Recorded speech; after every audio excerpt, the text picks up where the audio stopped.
Il y a un mois, nous célébrions Pentecôte. Déjà un mois. L'effusion de l'Esprit sur les premiers chrétiens à Jérusalem. Jésus avait donc dit à ses disciples, avant sa mort, « Je ne vous laisserai pas seul, je viendrai vers vous. » Jean chapitre 14, verset 18. Et à la Pentecôte, cet Esprit qui leur avait été promis a été envoyé. Nous l'avions vu ensemble dans le message en vidéo. Il y a 15 jours, dans la dernière prédication de nos cultes en mode vidéo, nous avons regardé ce qu'est le fruit de l'Esprit. Les 9 qualités du fruit de l'Esprit, son origine surnaturelle, sa croissance naturelle et sa maturation progressive dans la vie des chrétiens.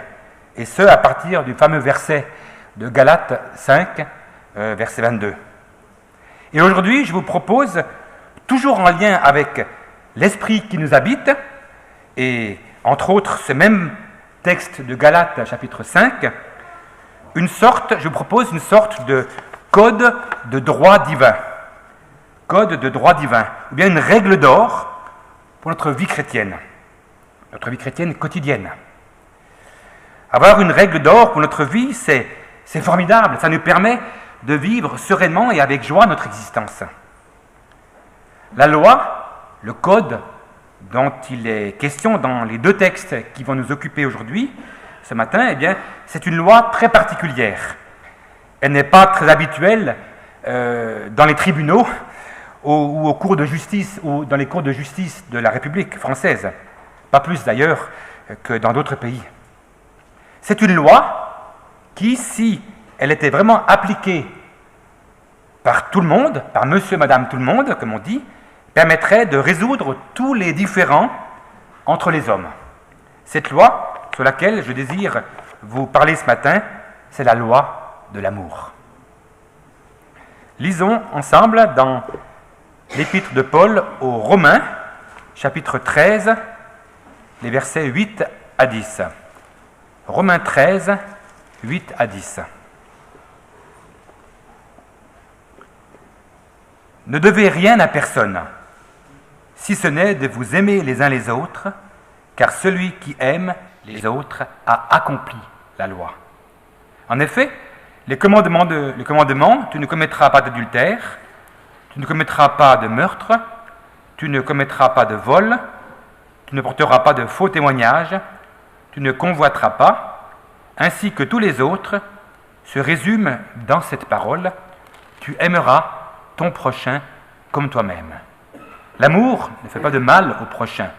L'amour est donc l'accomplissement de la loi. Et un autre texte de l'apôtre Paul, dans l'épître aux Galates, chapitre 5, les versets 13 à 15. Galates 5, 13. Frères et sœurs, c'est à la liberté que vous avez été appelés. Seulement, ne faites pas de cette liberté un prétexte pour suivre les désirs de votre propre nature. Au contraire, soyez par amour serviteurs les uns des autres. En effet, toute la loi est accomplie dans cette seule parole « tu aimeras ton prochain comme toi-même ». Mais si vous vous mordez et vous dévorez les uns les autres, attention, vous finirez par vous détruire les uns les autres. Prions. Seigneur, merci pour ta parole que nous venons d'entendre, Seigneur, qui est la vérité. Alors imprègne-la dans notre cœur pour que nous puissions, Seigneur, en vivre. T'en prions. Amen. La loi. Pour vivre en société, on est obligé d'avoir des règles. Et ces règles sont inscrites dans des codes. Il y a le code civil, le code pénal, le code des obligations, le code du travail, le code de la route, etc.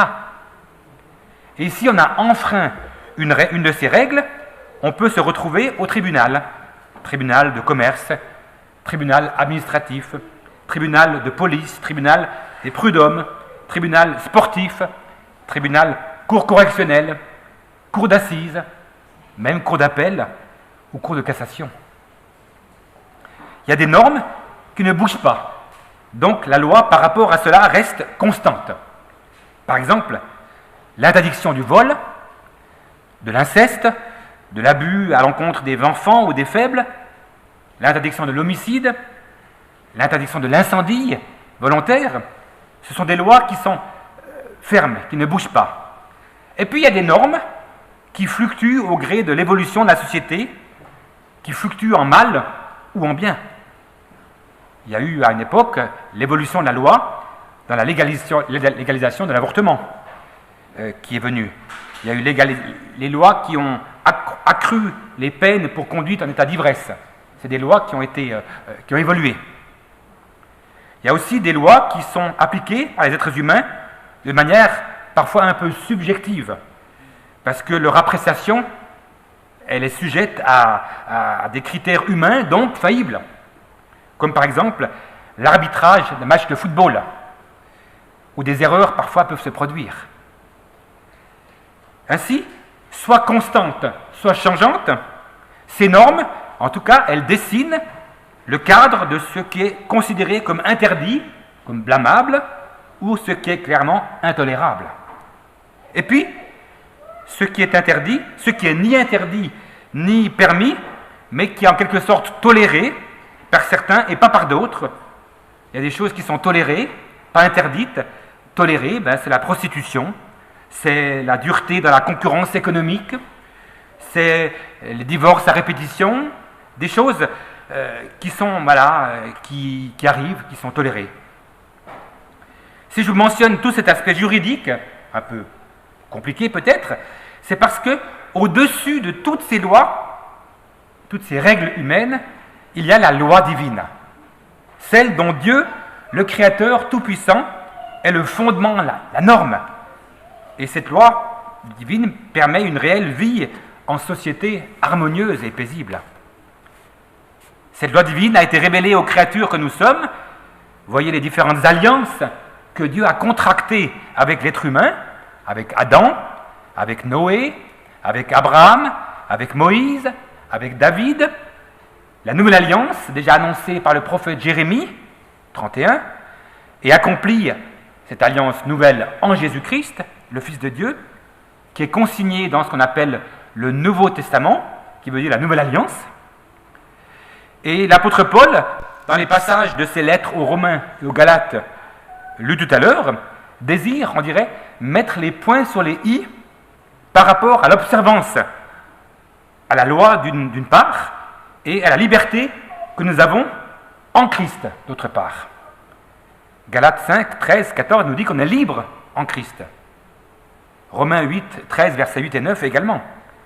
Et le résumé de la loi de Dieu, c'est quoi? L'amour. Tu aimeras ton prochain comme toi-même.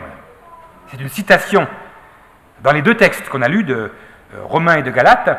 C'est une citation de Lévitique 19, verset 18. En effet, dit l'apôtre Paul aux Romains, je reprends, le commandement ne commet pas d'adultère, ne commet pas de meurtre, ne vole pas, ne ment pas, ne convoite pas ceux-ci et tous les autres se résument dans ce seul commandement, dit-il, aime ton prochain comme toi-même. Romains 13, verset 9 donc. Pratiquer la loi, c'est devoir quelque chose vis-à-vis de la société. En quelque sorte, c'est ou il y a devoir envers Dieu quelque chose, ou devoir envers une personne qu'il demande. C'est, on peut aussi dire, payer une dette. Et Romains 13 dit, ne devez rien à personne, n'ayez pas de dette, si ce n'est de vous aimer les uns les autres. Et donc, c'est pour ça que quand quelqu'un est en prison, on dit par exemple, il paye sa dette. Il devait quelque chose et il paye sa dette. Paul demande de ne rien devoir à personne, si ce n'est de nous aimer les uns les autres. Mais il faut bien reconnaître que cette parole, si ce n'est, elle est de loin pas rien. C'est même très difficile à réaliser. Ce n'est pas une chose facile que de s'aimer les uns les autres. Lorsque nous sommes donnés à Christ, nous avons été libérés du joug de la loi. On n'est plus sous l'oppression de la loi et de ses commandements. On n'est donc pas sous sa servitude, on ne doit donc pas être des chrétiens légalistes qui jugent les autres pour ceci, pour cela. Rappelez-vous aussi ce que Jésus a dit dans Matthieu 7, c'est de la manière dont vous allez juger les autres que vous serez jugés. Et donc, il parle ensuite, ce fameux texte, de la paille qu'on voit dans l'œil de l'autre, sans voir qu'on a une poutre dans son propre œil. Et donc, on pourrait dire, vive la liberté chrétienne. Oui, seulement, l'apôtre Paul dit aussi ailleurs, dans Corinthiens, tout est permis, mais tout n'est pas utile. Tout est permis, mais je ne me laisserai pas asservir par quoi que ce soit. Donc je ne vais pas être esclave de quoi que ce soit. 1 Corinthiens 6, 12 et 1 Corinthiens 10, 23. Et puis il continue dans 1 Corinthiens 10, l'apôtre Paul, en disant que personne ne cherche son propre intérêt, mais celui d'autrui. Verset 24. La notion fondamentale est donc l'altruisme, l'amour envers les autres. Le chrétien n'est donc pas sous la loi, mais sous la grâce, c'est vrai, mais ce n'est pas une raison, le fait d'être sous la grâce, pour faire n'importe quoi, parce que l'apôtre Paul dit aussi ailleurs, persisterons-nous dans le péché pour que la grâce abonde? Loin de là. Puisque nous sommes morts au péché, comment pourrions-nous encore vivre dans le péché? Romains chapitre 6. On a vu ça beaucoup en détail dans la préparation au baptême, par exemple. Donc tout ça, c'était la loi, ce qui concerne la loi. Maintenant, allons un peu plus loin. Parlons de l'amour. Nous sommes donc libres de tout. En tant que chrétiens, nous ne sommes plus asservis par quoi que ce soit. Alors, je dirais conséquemment, en principe, parce que c'est le corollaire normal de notre appartenance à Christ, nous sommes sous le couvert d'une autre loi. Et cette autre loi, c'est celle de l'amour. On l'a vu tout à l'heure. Romains 13, 8, Galates 5, 13. Je disais, normalement, nous en venions à être sous le couvert de notre loi. Pourquoi je dis normalement? Eh bien parce que si nous appartenons à Christ, c'est parce que nous l'aimons. Et puis si nous l'aimons, nous désirons lui plaire. Et pour lui plaire, nous allons essayer de lui obéir. Ça, c'est le premier commandement. Aimer Dieu de tout son cœur, toute son âme, toute sa force, toute sa pensée. Luc 10, 27. Ça précède la parabole du bon samaritain, bien connue dans Luc chapitre 10. Et ensuite, il dit, le deuxième commandement, eh bien, c'est « Tu aimeras ton prochain comme toi-même ». Vous voyez donc, de nouveau dans Luc chapitre 10, il cite aussi ce texte de Lévitique 19, d'aimer son prochain comme soi-même. Encore une fois, il le cite. Donc, je suis, nous sommes, tu es, vous êtes sous le couvert de la seule loi qui soit, pour les chrétiens, celle de l'amour. Et concrètement, ça veut dire quoi, être sous la loi de l'amour? Le texte le dit, par exemple, par amour, soyez serviteurs les uns des autres. Ou bien, d'autres traductions nous disent, en français courant, laissez-vous guider par l'amour pour vous mettre au service les uns des autres. Et celui qui aime ne fait aucun mal à son prochain. Romains 10, verset 13, verset 10. Il est question donc de service pour les autres, de ne pas faire de mal à son prochain. Il y a aussi dit ce qu'il ne faut pas faire. Si vous vous mordez et vous dévorez les uns les autres, prenez garde de ne pas être détruits les uns par les autres. Galates 5, verset 15. La Bible français courant dit même ceci: si vous agissez comme des bêtes sauvages, en vous blessant et vous maltraitant les uns les autres, alors prenez garde, sinon vous vous détruirez les uns les autres.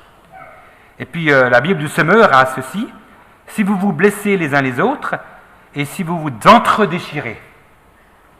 À la fin du chapitre 5 des Galates, ça continue en disant: ne soyons pas orgueilleux, abstenons-nous de nous irriter les uns les autres, de nous envier les uns les autres, verset 26, ou bien entre nous, pas de dispute, entre nous, pas de jalousie, dit la Bible, parole de vie, ou encore ne soyons pas vaniteux et évitons de nous provoquer les uns les autres et de nous jalouser mutuellement, à la Bible du Semeur. Cette pensée va dans le droit fil du service qu'on se doit de rendre pour les autres. Et l'exemple concret de cet amour mis en application pour le prochain, eh bien, c'est la parabole du bon samaritain. Deux légalistes passent devant l'homme qui est blessé, mais il ne veut pas l'aider, il ne veut pas s'arrêter. Et par amour ensuite, un rejeté de la société, un Samaritain, il vient au secours de cet homme blessé au bord de la route. Et rappelez-vous que Jésus a raconté cette parabole du bon Samaritain pour répondre à la question de cet homme venu l'interroger, qui est mon prochain? Il lui a dit de pratiquer le commandement, et ensuite, mais qui est mon prochain? Eh bien, voici un homme marchait de Jérusalem à Jéricho, et il raconte l'histoire. La loi de l'amour, elle pense aux autres. Elle pense premièrement aux autres. Et cette pensée pour les autres, elle se manifeste dans le service qu'on peut rendre aux autres. Galates 5, 13 et Galates 6, verset 2 aussi, qui nous dit « Portez les fardeaux les uns des autres, et vous accomplirez ainsi la loi du Christ. » Vous voyez, on accomplit la loi du Christ quand on se porte au service les uns des autres. Et le désir de ne pas non plus dire du mal des autres. Romains 10, verset 13. 13, verset 10. Et la loi de l'amour, c'est tout simplement 1 Corinthiens 13. 1 Corinthiens 13, bien connu, qui nous dit juste, je prends quelques versets, l'amour est patient, l'amour est bon, il n'est pas envieux, il ne se vante pas, il n'est pas orgueilleux, l'amour ne fait rien de honteux, il n'est pas égoïste, il ne s'irrite pas, il n'éprouve pas de rancune. L'amour ne se réjouit pas du mal, mais il se réjouit de la vérité. L'amour permet de tout supporter, il nous fait garder en toutes circonstances la foi, l'espérance et la patience. 1 Corinthiens 13, 4 à 7. N'y a-t-il pas dans ces versets au moins une parole, et certainement plusieurs, qui soit pour nous personnellement? En tout cas, moi je reconnais que quelques-unes de ces paroles sont pour moi, Christophe, tout spécialement. Je ne vous dis pas lesquelles, mais chacun peut se reconnaître. Soyons honnêtes avec nous-mêmes, et soyons honnêtes aussi vis-à-vis du Seigneur. Et ces paroles qui correspondaient à des manques dans l'église de Corinthe au 1er siècle, et c'est la raison pour laquelle Paul les leur a écrites, elles correspondent aussi peut-être, pas pour toutes, mais en tout cas pour en partie, pour nous, en ce début du XXIe siècle, aussi ici en France et dans l'Orléanais. De plus, l'amour ne coûte pas d'argent. Donner de l'amour sans dépenser d'argent, c'est génial ça.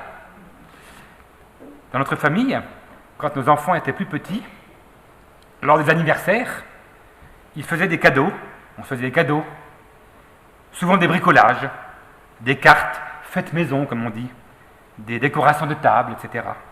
Cela ne coûte pas d'argent, mais bien du cœur, et donc c'était fait avec amour. Vous voyez, donc, l'amour ne coûte pas d'argent. L'amour donné n'a pas non plus besoin de diplôme, pas de brevet, CAP, bac, BTS, bachelor, master, doctorat, non. Parce que même les personnes avec peu de bagages intellectuels, on pourrait dire ça comme ça, ou peu instruites, peuvent être de merveilleux vecteurs d'amour pour leur entourage. Être serviteurs les uns des autres, Galates 5, verset 13, deuxième partie, ce n'est pas évident. Jésus, il a lavé les pieds de ses disciples. Quelque chose qui était impensable, le maître qui lave les pieds de ses serviteurs, de ses disciples. Quel exemple pour nous! Ça ne veut pas dire que nous devons toujours tout faire pour l'autre, mais ça veut certainement dire que nous devons laisser un peu de côté notre ego, notre orgueil, et que ce qui compte, ce n'est pas notre gloire ou notre renommée, mais que ce qui compte, c'est que l'autre, quel qu'il soit, quelle qu'elle soit, expérimente cet amour à travers nos paroles, nos gestes, notre attitude en général. Porter les fardeaux les uns les autres, dit en substance Galates 6, 2, et vous accomplirez la loi de Christ. J'ai déjà dit ça tout à l'heure. C'est la même loi, c'est de l'amour. Il est vrai qu'aimer, même ceux qui ne sont pas aimables, c'est pas toujours facile. Aimer les casse-pieds, aimer les récalcitrants, aimer même nos ennemis, c'est pas évident. C'est vrai. Mais si nous demandons au Seigneur de l'amour, de déverser en nous son amour, et voyez de quel amour il nous a aimés, en s'offrant lui-même sur la croix pour nous racheter de nos fautes, alors ça sera possible, grâce à lui. Martin Luther King, dont on a souvent cité la vie et l'existence ici, qui est mort il y a environ 52 ans, avait un titre d'un livre qui fait réfléchir, « La force d'aimer ». Son action, son mot d'ordre, pas de haine, pas de violence. C'est une force que d'aimer.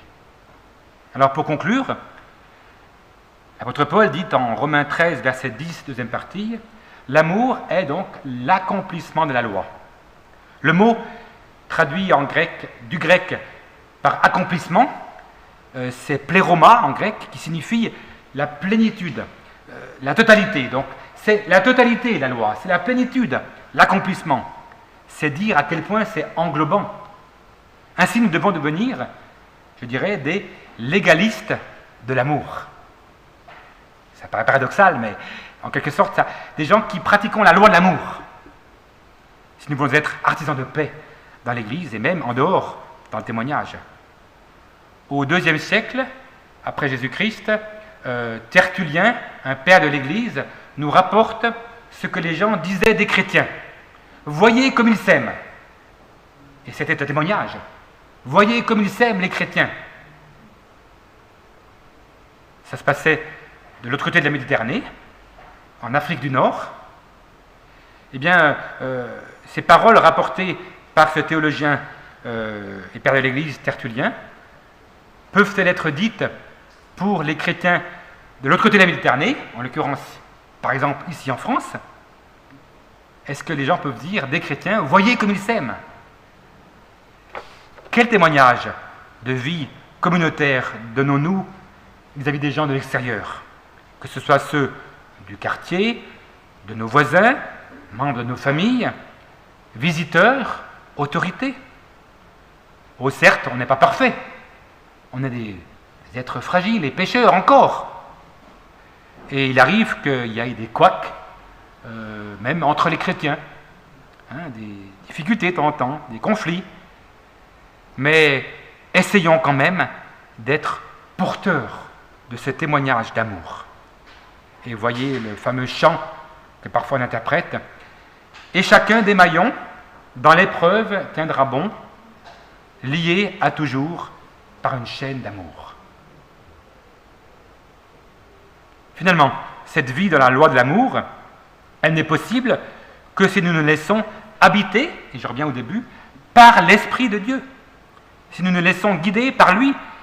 Et c'est le sens du reste du chapitre 5 adressé aux Galates, les fameuses œuvres de la chair, versets 19 à 21, et le fameux fruit de l'esprit, verset 22, dont on a parlé il y a 15 jours. Puissions-nous donc vivre toutes ces choses dans le quotidien, dans notre entourage, et comme témoignage aussi vis-à-vis des autres. Cela fait 59 ans que cette église existe ici, à Saint-Jean-la-Ruelle, au chemin de Chingy. Puissions-nous continuer à rayonner de cet amour, comme cela s'est déjà fait jusqu'à présent. Et ceci pour toutes les années aussi à venir également. Et je vais vous faire une petite confidence. Il y a 9 ans, j'ai déjà prêché sur ces versets ici, dans ce lieu. Peut-être que certains s'en souviennent. Et puis je disais ceci à la fin de la prédication. Je disais, après ces paroles que je viens de vous dire, puissions-nous, c'était il y a 9 ans, continuer à rayonner de cet amour, comme cela s'est fait jusqu'à présent. Et je disais ensuite, et vous verrez, bientôt l'Église sera trop petite, tellement les gens seront attirés par l'amour divin et fraternel qui règne. Ben, je me rends compte que quelque part, ça s'est réalisé. L'Église est devenue trop petite, alors pas aujourd'hui parce qu'on a les distances, mais voilà, on sait que l'Église est devenue trop petite, et quelque part peut-être que c'est aussi, en partie, bien sûr c'est Dieu qui agit, c'est pas nous, peut-être aussi c'est en partie au fait que voilà, il y a l'amour qui règne, et puis que les gens eh bien, sont attirés de voir les chrétiens qui vivent cet amour, même si bien sûr, nous on n'est que de simples hommes et femmes, et c'est Dieu qui agit, c'est pas nous, mais il nous utilise aussi. Ben voilà, donc, en tout cas, souvenez-vous de ceci. Toute la loi se résume dans ce seul commandement: aime ton prochain comme toi-même. Galates 5, verset 14. Amen. Prions. Notre Dieu, merci pour ta parole qui est la vérité, qui nous interpelle encore une fois aujourd'hui. Ô Seigneur, aide-nous à réaliser tout cela pour nous-mêmes. Ce n'est pas toujours évident parce qu'on est des fois turbulents, des fois réfractaires, des fois, Seigneur, même agressifs, des fois blessés aussi, et puis on réagit mal. Mais Seigneur, par ton esprit, nous voulons vivre de ton amour. Alors aide-nous à le réaliser, Seigneur, pour porter cet amour aux autres, pour être des vecteurs d'amour, des transmetteurs de la grâce. Ô Seigneur, aide-nous à vivre cela. Viens habiter toujours à nouveau par ton esprit en nous pour réaliser cela. Et Seigneur, merci parce que toi, tu as promis que tu nous aiderais dans notre tâche, dans notre vie chrétienne, parce que tu ne nous laisses pas seuls. Tu l'as dit que tu apporterais ton esprit. Ô Seigneur, merci, parce que nous pouvons compter sur toi aujourd'hui et pour tous les autres jours de notre existence. Amen.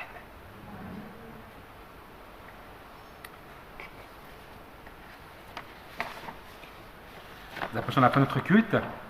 Juste encore